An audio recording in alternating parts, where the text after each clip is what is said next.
Hello? Gaming Disorder Research Center, Daria speaking. Hello, this is Kristen from the American Psychology Association. I need to ask you a few pointed questions about your recent publication that suggests that gaming addiction might actually be a real condition. I hear what you're saying. It's tempting to pass it off as an impulse control issue or a displacement activity for people who are experiencing unhappiness in other parts of their lives. Maybe even want to blame it on poor parenting. But the reality of the situation is that for a small percentage of people playing video games, addiction is real and it can cause serious problems. In fact, the World Health Organization is adding gaming disorder to its list of international classification of diseases in 2018. I appreciate that people are suffering from playing games to excess. They might find their real life relationships suffering. They might experience sleep disturbances or sacrifice their work, education, socialization as a result. Exactly. People with gaming addiction experience problems with impulse control, behavioral inhibition, executive functioning, attention, and cognitive function in general. But here's the problem. These symptoms could result from a number of different disorders. And as an association, the APA, we're a little picky. We feel that the criteria used to diagnose gaming disorder or addiction aren't specific enough.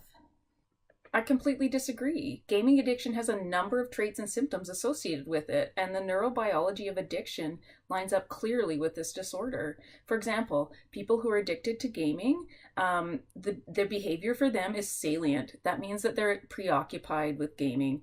They use it to modify their mood, similar to how someone might use a narcotic.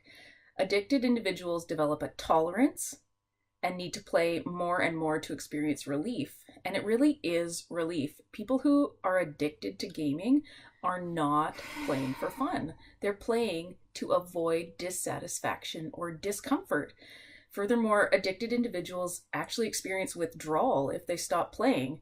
They develop inter and intra-personal conflicts as a result of their gaming, and more often than not, they experience relapse if they try to stop. Oh. And I can go on. There are tons of risk factors for gaming addiction, which teachers and parents can actually watch out for. You mean like personality traits? People who are sensation-seeking, neurotic, or aggressive might be more likely to become addicted? You got it. The reasons people choose to play are risk factors too. If people are playing to escape or cope with stress, they might be more likely to become addicted. It can also be a problem if they're relatively unsuccessful in real life. In certain instances, people are more likely to develop a gaming addiction when they feel more successful in their online persona than they do in real life. And I haven't even mentioned the structural characteristics of the game that can cause addiction. So those are things like different lights and sounds that provide positive reinforcement, the exciting adult content that some games feature, and the gambling-like elements like loot crates or rare in-game finds. I hear what you're saying, but I still feel like we can't definitively say that people are addicted to the gaming or if they're experiencing some other mental illness and gaming is just how it manifests. In fact, studies have also found that gaming can improve some of these mental illnesses and disorders. Surely in your research, you came across the 2012 New Zealand study where researchers cured a bunch of teenagers who'd been struggling with depression by having them play a video game called Sparks. Well, no, actually, I hadn't. You should take a look. The acronym, which stands for SMART, Positive, Active, Realistic, and X-Factor Thoughts, teaches teens strategies that have been commonly used to battle depression. A group of 168 teens with an average age of 15 were divided into two groups, one who continued with traditional therapy, and the other a control group who engaged in a fantasy game where they created avatars in order to squash gloomy, negative automatic thoughts and restore order to the virtual world. Each level taught players basic facts about depression, strategies for dealing with intense negative emotions, and relaxation techniques. The results for the Sparks group were extremely encouraging. About 44% of Sparks players recovered completely from depression, while only 26% of the control group were no longer depressed. So, you see, we can't ignore the positive elements of gaming, even gaming in excess.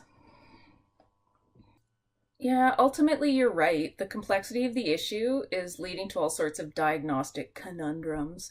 We need to consider the broader context of the individual, the game, and the gaming environment, and the cultural framework. And we can't just use medicine to fix it. We need to understand what meaning the individual is attaching to it so we can treat the actual problem. Ah, I win! Not so fast. Research is showing us that self identification is basically as accurate as any diagnostic procedure that we have currently developed, which means that if people feel like they're addicted to gaming, then they essentially are, whether science can prove it or not. And we know from MRIs that gaming routinely accesses the same areas of the brain as any other addictions and can have lasting neurological consequences. So to rule it out as a myth would be irresponsible. But our researchers have countless details about the ways that regular gaming leads to an increase in gray matter. In fact, it improves multiple human functions, improves coordination, helps develop problem solving skills, improves memory, benefits concentration and attention. It can be an excellent learning resource, improves the speed of brain functions, enhances multitasking skills, and improves social skills and teamwork. I don't disagree that there are countless positive aspects of regular gaming, but you can't deny the fact that many teens, children, and even adults are simply checking out of their daily lives because of the excessive nature of their gaming habits. I guess what I'm trying to get at is that when it's a problem, we need to have supports in place as we would for any other illness or disorder. So you're saying that whether we can diagnose it or not, we need to treat it? And we need to take steps to help children and teens limit their gaming in order to prevent addiction? Yes, it's like gambling or drinking. Some people can go to a casino regularly or have a beer at the end of the day and not experience any problems as a result. But for some others, it can be really debilitating. We need to educate ourselves and our children to recognize the signs of a problem. You know, you've made some excellent points, Daria. I'm actually expecting a patient's phone call in a few minutes, and wouldn't you know it, she wants advice with her daughter's video game addiction. I think what we can agree on today is that video game addiction doesn't need an official designation or diagnosis. When onlookers are capable of recognizing the signs and symptoms of destructive behaviors, we need a support system in place to help these individuals get back on track and lead healthy, productive lives. You're absolutely right. And parents and teachers should set boundaries around time spent gaming and set them early in a child's gaming career. I believe it's also important that we demonstrate good gaming habits and active positive role models. Abstinence is rarely an effective tool for controlling behaviors, and we need to accept that there are positives to gaming as well, as long as it's kept under control. Well, I certainly appreciate your insight and reflections, Daria. Oh, I see my other line lighting up right now. I'm gonna have to let you go. For sure. Thanks for the call, Kristen. Good afternoon. This is Kristen Tech. Oh, hi, Dr. Tech. It's Sarah Jacobs. We spoke last week about my concerns with my daughter's gaming habits. I'm sorry we couldn't make it in to see you, but I appreciate you taking the time to give me some tips and guidance over the phone. No problem at all, Sarah. In fact, I just had a quite lively conversation with a researcher from the Gaming Disorder Research Center around this very topic. Oh, wonderful. I'm sure you know exactly what's wrong with her then and what I can do to fix her. Well, well, not exactly. In fact, if anything, I probably have more questions than I did before after speaking with the researcher. But what I've come to realize is that addiction or not, diagnosis or not, what matters is how this behavior is affecting your daughter's health and well being. So let's start with a few questions. Okay, sure. Does your daughter withdraw from school or social activities for the sake of gaming? And has the gaming caused her stress in day to day thinking that you're aware of? Well, no, she goes out with friends a few times a week and her marks have never been better. Oh, okay, that's a great start. Does she disregard healthy eating and personal hygiene habits for the sake of gaming? No, I guess not. Good to hear. What about when she's not playing? Does she go on and on about the game with others? Well, no, but the second she's finished her chores, reading, math homework, and dinner, it seems she can't get to the games fast enough.